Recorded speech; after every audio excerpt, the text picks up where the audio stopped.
नमस्कार दोस्तों, मैं आचार्य वसुधा हार्दिक अभिनंदन करती हूं आप सभी का अपने YouTube चैनल पर। दोस्तों, आज हम बात करने वाले हैं फरवरी मास के 2022 के राशिफल के बारे में।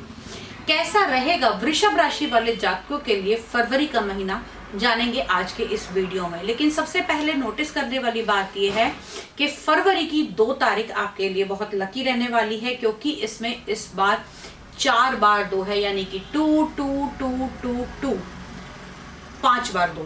तो अब देख लेते हैं कि फरवरी के महीने में क्या ग्रहों की दृष्टि है और क्या क्या आपके लिए संयोग बने हुए हैं। अगर हम सबसे पहले बात करें वृषभ राशि वाले जातकों की कुंडली में कौन कौन से गोचर रहेंगे, तो आपके लगन में इस समय राहु विराजमान है, केतु आपके सप्तम भाव के अंदर है, शुक्र और मंगल की युति अष्टम भाव में और नवम भाव में 4 ग्रहों का योग रहेगा। फरवरी के शुरुआत में चंद्रमा, शनि, सूर्य और बुध, गुरु आपके दशम भाव में गोचर कर रहे हैं। और ये सारे ग्रह मिलकर क्या बना रहे हैं, कैसी रहेगी ग्रहों की दृष्टि, आइए जानते हैं। सबसे पहले हम बात करते हैं सूर्य देव की, जो राजा माने जाते हैं। तो दोस्तों, अभी आपकी कुंडली में सूर्य आपके भाग्य भाव में चल रहे हैं, जो आपके लिए बहुत ही अच्छा है। पदोन्नति होगी, साथ ही साथ गवर्नमेंट जॉब से जुड़े हुए हैं तो कार्य आपके सिद्ध होंगे और भाग्य के भरोसे पर आपको इस समय में काम जो है वो मिलेगा। आप जितनी मेहनत करेंगे उससे अधिक आपको इस समय में मिल सकता है। और साथ ही साथ जो लोग गवर्नमेंट जॉब में हैं उनके इंक्रीमेंट होंगे और प्रमोशन होने की संभावनाएं बनी हुई हैं। अगर कोई अपनी पैतृक संपत्ति यानी कि अपने कोई फादर के बिजनेस को संभालता है तो उसमें भी इंक्रीमेंट होने की इस समय में पूरी संभावनाएं बनती हैं। अब ये तो है 13 फरवरी तक का, लेकिन 13 फरवरी को यहां से सूर्य देव गोचर करेंगे आपके कर्म भाव के अंदर। तो टाइम पीरियड आपके लिए और भी अच्छा हो जाएगा, क्योंकि यहाँ पर उनके मित्र ग्रह पहले से विराजमान है, देव गुरु बृहस्पति। तो सूर्य और गुरु की युति आपके दशम भाव में होगी। जो लोग किसी कंसल्टेशन का काम करते हैं, कहीं सलाह करते हैं या फिर पढ़ाई लिखाई से जुड़े हुए काम करते हैं, वहां पर इनका वर्चस्व बहुत ही देखने वाला होगा। साथ ही साथ सूर्य यहाँ पर आपको गवर्नमेंट से प्रॉफिट्स भी दिलाएगा और अपनी सप्तम दृष्टि से चतुर्थ स्थान को देखेगा। तो क्या करेगा, आपके वाहन में सुख, वाहन सुख, जमीन जायदाद, मकान, जनता, इन सबसे प्रॉफिट आपको इस समय में मिलेगा। अब बात कर लेते हैं जो अगला राशि परिवर्तन होगा, वो होगा शुक्र का, जो 27 फरवरी को सुबह 10:17 पर धनु से मकर में गोचर करेंगे।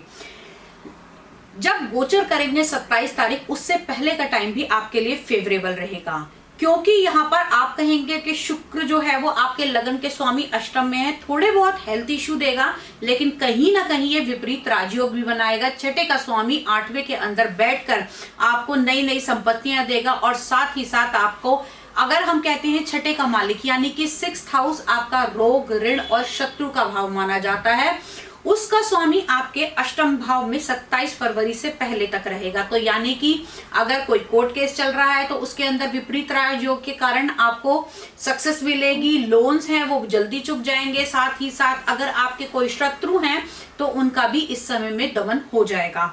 27 फरवरी को जैसे ही धनु से मकर में आएंगे तो आ जाएंगे आपके भाग्य भाव में। लगन के स्वामी का भाग्य भाव में आना अपने आप में एक शुभ संकेत है। यहां से आपके व्यक्तित्व में निखार आएगा, आप अपने आप को चेंज करेंगे। साथ ही साथ जो लोग गायन का, एक्टिंग का, सोशल मीडिया का, कला का, सौंदर्य प्रसाधन का, इंटीरियर डेकोरेशन का, खाने पीने का, इस काम से जुड़े हुए हैं तो उनके लिए ये राशि परिवर्तन बहुत ही अच्छा रहेगा। आपको कार्य क्षेत्र में उन्नति मिलेगी।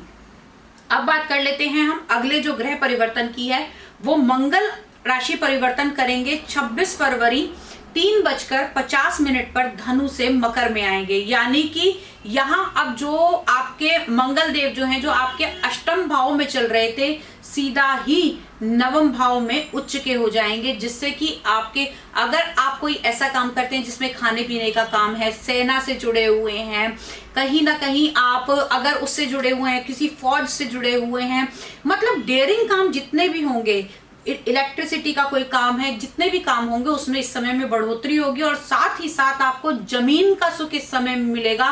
पुरानी जमीन अगर आपकी कोई है और उसका केस चल रहा है तो उसमें भी आपको विजय मिलेगी। और साथ में आप जो पैसा आपका डूबा हुआ समझ रहे हैं वो इस समय में आपको मिलने की पूरी संभावनाएं बनती हैं। यानी कि ऐसे प्रॉफिट आएंगे जिनको आपने एक्सपेक्ट नहीं किया होगा। बुध जो है वो पूरा महीना इसी भाव में रहेंगे, दशम भाव आपके नवम भाव के अंदर ही गोचर करेंगे। तो इससे क्या है, जो यहाँ पर बुध आदित्य राजयोग बनेगा 13 फरवरी तक। उसके बाद में अगर हम देखें तो बुध की यहाँ पर गोचर जो है आपके पंचम के स्वामी का भाग्य भाव में आ जाना, यानी कि प्रेम विवाह अगर करना चाहते हैं तो वो सक्सेस हो सकती है। संतान भाव के लिए बहुत अच्छा है।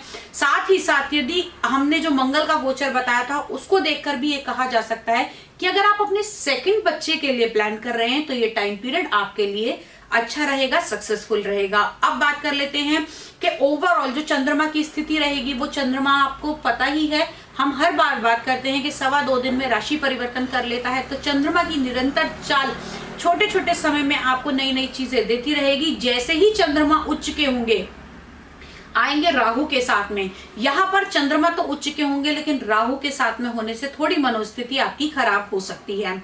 उस टाइम पीरियड में यदि आप ओम नमः शिवाय का जाप करेंगे तो आपके लिए बहुत लाभकारी रहेगा। और साथ ही साथ जब तक शुक्र अष्टम भाव में गोचर कर रहे हैं, यानी कि 26 फरवरी तक, तो तब तक आपको अपनी हेल्थ का थोड़ा सा ध्यान रखने की आवश्यकताएं इस समय में बनती है। हाँ, धन का सुख आपको पूरा मिलेगा, पैसा भी खर्च होगा और आपको पैतृक संपत्ति मिलने की भी संभावनाएं बनी हुई हैं। अब बात कर लेते हैं कि आप लोगों के लिए इस समय में लकी कलर कौन सा रहेगा। तो आप लोगों के लिए बेबी पिंक बहुत लकी रहेगा। घर से अगर आप इत्र लगाकर निकलते हैं और सफेद चंदन का तिलक अपने माथे पर करते हैं तो आपके जो काम अब तक नहीं बन रहे थे वो बनते हुए दिखाई देंगे। ओवरऑल अगर हम बात करें तो जो फरवरी का महीना जाने वाला है वृषभ राशि वालों के लिए बहुत ही अच्छा है। छुटपुट और छोटी मोटी चीजें तो लगती रहती हैं। यहाँ पर अगर हम बात करें तो जो शनि अस्त भी चल रहे थे वो आगे जाके 26 तारीख के बाद में वो भी उदय हो जाएंगे, वो भी अपने फलों को देने में यहाँ पर सक्षम होंगे आपकी कुंडली में। क्योंकि शनि जो है उच्च शनि जो है वो आपके त्रिकोण भाव के अंदर शश योग बना रहे हैं, लेकिन शनि के सूर्य के साथ शनि के अस्त होने के कारण थोड़ा सा टाइम पीरियड में आपको इनके फलों में उतनी बढ़ोतरी नहीं मिलेगी, फल देने की क्षमता नहीं होगी। लेकिन जैसे ही शनि देव उदय होंगे वहां से शनि के फल भी आपको मिलने लगेंगे। इसके अलावा यदि आप अपनी कुंडली से जुड़ा हुआ कुछ विशेष जानना चाहते हैं या फिर किसी समस्या का समाधान पाना चाहते हैं तो आप स्क्रीन पर दिए हुए नंबर पे हमें कॉल कर सकते हैं। साथ ही साथ हम सारे राशिफल अपडेट करते रहते हैं, जैसे साप्ताहिक राशिफल, ग्रहों का गोचर और इसके अलावा व्रत पर्व और त्योहारों से जुड़ी हुई वीडियो भी आपको मिलती रहती हैं। आज के इस वीडियो में इतना ही। अगले वीडियो में कुछ नया लेकर आपके सामने फिर से हाजिर होंगी। तब तक के लिए जय मां भगवती।